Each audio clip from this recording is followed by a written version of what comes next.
Hello everyone. ಇವತ್ತು ಅವಲಕ್ಕಿ ಮಾಡೋದು ಹೇಗೆ ಅಂತ ವಿಡಿಯೋ ಹಾಕಿದ್ದೀನಿ. ಆ್ಯಕ್ಚುಲಿ ಅವಲಕ್ಕಿ ಮಾಡೋದು ತುಂಬಾ ಈಸಿ, ಬಟ್ ಆದರೂ ಕೂಡ ಟೇಸ್ಟ್ ಮಾತ್ರ ಡಿಫ್ರೆಂಟಾಗಿರುತ್ತೆ. ನೀವು ಎಲ್ಲೇ ಅವಲಕ್ಕಿ ತಿಂದ್ರೂ ಡಿಫ್ರೆಂಟ್ ಟೇಸ್ಟ್ ಇರುತ್ತೆ ಅಲ್ವಾ? ಸೊ ಹಾಗಾಗಿ ನಾನು ಕೂಡ ಈ ಥರ ಟ್ರೈ ಮಾಡಿದ್ದೀನಿ. ನೀವು ಒಂದು ಸಲ ಟ್ರೈ ಮಾಡಿ ಕಾಮೆಂಟ್ ಮಾಡಿ ಹೇಗಿತ್ತು ಅಂತ. ಯೂಶ್ವಲಿ ಅವಲಕ್ಕಿನ ಡಿಫ್ರೆಂಟ್ ಇಂಗ್ರೀಡಿಯೆಂಟ್ಸ್ ಯೂಸ್ ಮಾಡಿ ಮಾಡ್ತಾರೆ, ಬಟ್ ನಾನಿಲ್ಲಿ ಯಾವುದೇ ಥರ ಜಾಸ್ತಿ ಇಂಗ್ರೀಡಿಯೆಂಟ್ಸ್ ಯೂಸ್ ಮಾಡ್ತಾ ಇಲ್ಲ. ಬರೀ ಈರುಳ್ಳಿ, ಟೊಮ್ಯಾಟೊ ಹಾಗೆ ಮೆಣಸಿನ್ಕಾಯಿ, ಸ್ವಲ್ಪ ಕರಿಬೇವು, ಕೊತ್ತಂಬರಿ ಹಾಕಿಬಿಟ್ಟು ಒಗ್ಗರಣೆನ ಯೂಸ್ ಮಾಡಿಕೊಂಡು ಮಾಡ್ತಾಯಿದ್ದೀನಿ. ಸೊ ಫಸ್ಟು ನಾನು ದಪ್ಪ ಅವಲಕ್ಕಿ ತೊಗೊಂಡು ನೆನೆ ಹಾಕಿದ್ದೀನಿ. ಅಂದರೆ ಆ್ಯಕ್ಚುಲಿ ಈಗ ತೆಳ್ಳ ಅವಲಕ್ಕಿ ಆದರೆ ಅವಾಗೆ ಒಗ್ಗರಣೆ ಹಾಕಿದ ತಕ್ಷಣವೇ ನಾವು ನೆನೆಸ್ಬಿಡ್ಬೋದು, ಬಟ್ ದಪ್ಪ ಅವಲಕ್ಕಿನ ಸ್ವಲ್ಪ ಹೊತ್ತು ನೆನೆಸ್ಬೇಕಾಗತ್ತೆ. ಆ್ಯಂಡ್ ಇವಾಗ ಒಗ್ಗರಣೆ ಮಾಡ್ಕೋಬೇಕು. ಸೊ ನಾನು ಒಂದು ಬಾಣಲೆಯಲ್ಲಿ ಎಣ್ಣೆ ಹಾಕಿಬಿಟ್ಟು ಕಾಯಕ್ಕಿಟ್ಟಿದ್ದೆ. ಇವಾಗ ಅದಕ್ಕೆ ಸಾಸಿವೆ, ಜೀರಿಗೆ ಹಾಕ್ತಾಯಿದ್ದೀನಿ. ಆ್ಯಂಡ್ ಅದು ಫ್ರೈ ಆದಮೇಲೆ ಸ್ವಲ್ಪ ಉದ್ದಿನಬೇಳೆ ಹಾಕೋತೀನಿ, ಹಾಗೆ ಶೇಂಗಾ ಬೀಜನ ಹಾಕ್ತಾಯಿದ್ದೀನಿ. ನೀಟಾಗಿ ಫ್ರೈ ಮಾಡ್ಕೋಬೇಕು.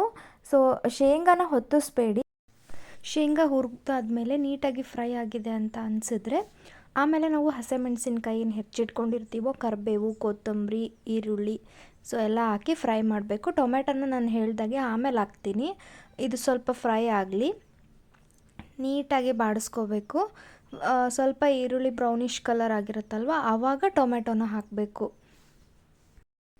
ಟೊಮೆಟೊ ಹಾಕಿದ್ಮೇಲೆ ಚೆನ್ನಾಗಿ ಬಾಡಿಸ್ಕೊಂಡು ಫ್ರೈ ಆಗಿದೆ ಅಂತ ಅನಿಸಿದ್ಮೇಲೆ ಅರ್ಶಿಣ ಪುಡಿ ಹಾಕ್ತಾಯಿದ್ದೀನಿ ಸ್ವಲ್ಪ, ಹಾಗೆ ಉಪ್ಪು ರುಚಿಗೆ ತಕ್ಕಷ್ಟು ನೋಡಿ ಹಾಕ್ಕೋಬೇಕಾಗತ್ತೆ.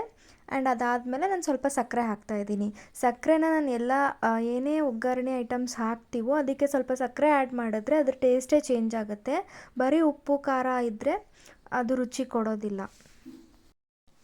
ಈಗ ಒಗ್ಗರಣೆ ರೆಡಿ ಆಗಿದೆ. ಸೊ ಫ್ರೈ ಆಗಿದೆ ಅಂತ ಅನಿಸಿದ್ಮೇಲೆ ಅವಲಕ್ಕಿನ ನಾನು ಆಗಲೇ ನೆನೆಸಿಟ್ಟಿದ್ದೆ ಅಲ್ವಾ, ಅದನ್ನ ಹಾಕೋತಾ ಇದ್ದೀನಿ.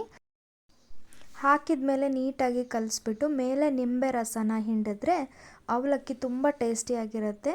ಸೊ 5 ನಿಮಿಷದಲ್ಲಿ ರೆಡಿ ಮಾಡ್ಬೋದು. ಇದನ್ನು ತೋರಿಸೋ ಅವಶ್ಯಕತೆ ಇಲ್ಲ ಅಂತ ನೀವು ಅಂದ್ಕೋಬೋದು, ಬಟ್ ಬ್ಯಾಚುಲರ್ಸು ಅಥವಾ ಹೊಸದಾಗಿ ಅಡುಗೆ ಕಲಿಯೋರಿಗೆ ತುಂಬ ಹೆಲ್ಪ್ಫುಲ್ ಆಗುತ್ತೆ ಅಂತ ಅನಿಸ್ತು. ಅದಕ್ಕೆ ಈ ವಿಡಿಯೋನ ಅಪ್ಲೋಡ್ ಮಾಡಿದ್ದೀನಿ. ಇಷ್ಟ ಆದರೆ ಲೈಕ್ ಮಾಡಿ. ಹಾಗೆ ಯಾರೆಲ್ಲ ಇನ್ನೂ ಚಾನಲ್ನ ಸಬ್ಸ್ಕ್ರೈಬ್ ಆಗಿಲ್ಲ ದಯವಿಟ್ಟು ಸಬ್ಸ್ಕ್ರೈಬ್ ಆಗಿ. Thank you so much.